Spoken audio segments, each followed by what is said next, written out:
Ja, herzlich willkommen zu unserem Demo-Event heute im Rahmen des Projektes Climate Farm Demo.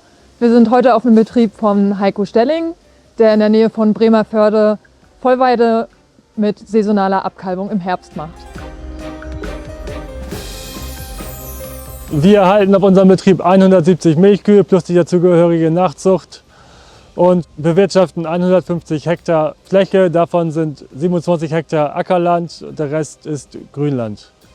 Unsere Tiere sind fast ausschließlich Holstein-Friesien-Kühe.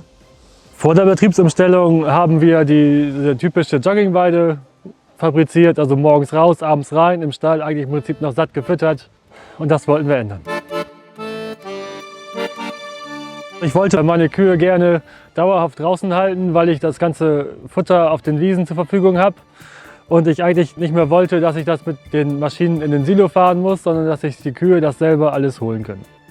Dann habe ich mir verschiedene Betriebe angeguckt, die das schon fabrizieren. Ich musste bei meinen Kühen die Besamungszeiten anpassen und die Abkalbezeiten.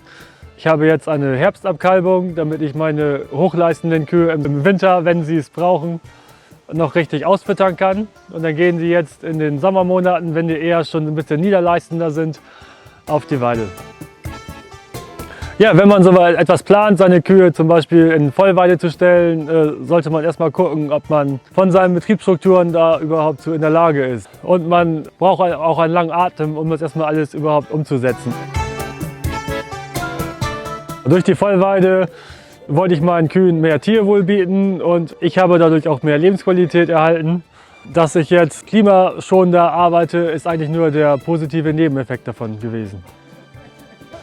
Durch die Vollweide habe ich jetzt zwar deutlich weniger Leistung, aber dadurch, dass ich weniger Input von außen habe, wie Kraftfutter oder Tierarztkosten, ist die geldliche Leistung letztendlich identisch geblieben.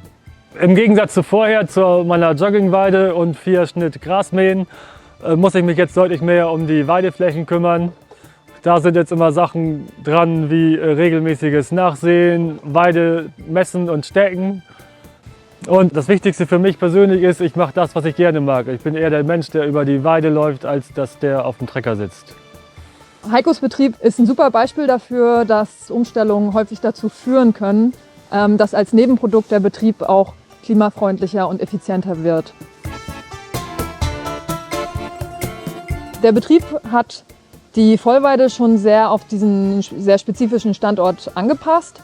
Und jetzt kann man sich natürlich fragen, gut, welche Stellschrauben gibt es noch, was kann man noch optimieren, wie kann man die Effizienz noch verbessern. Und ein Hauptpunkt wäre da derzeit noch die Genetik.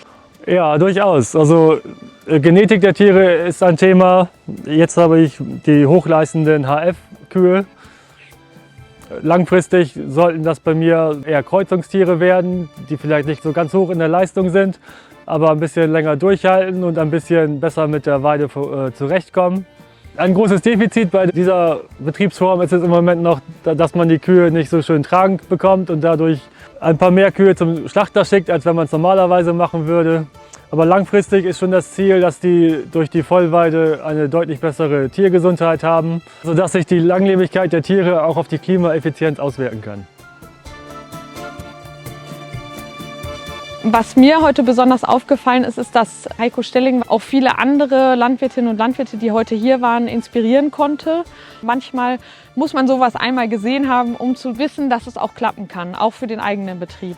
Deswegen finde ich, war das heute eine tolle Veranstaltung, die man immer wieder machen sollte.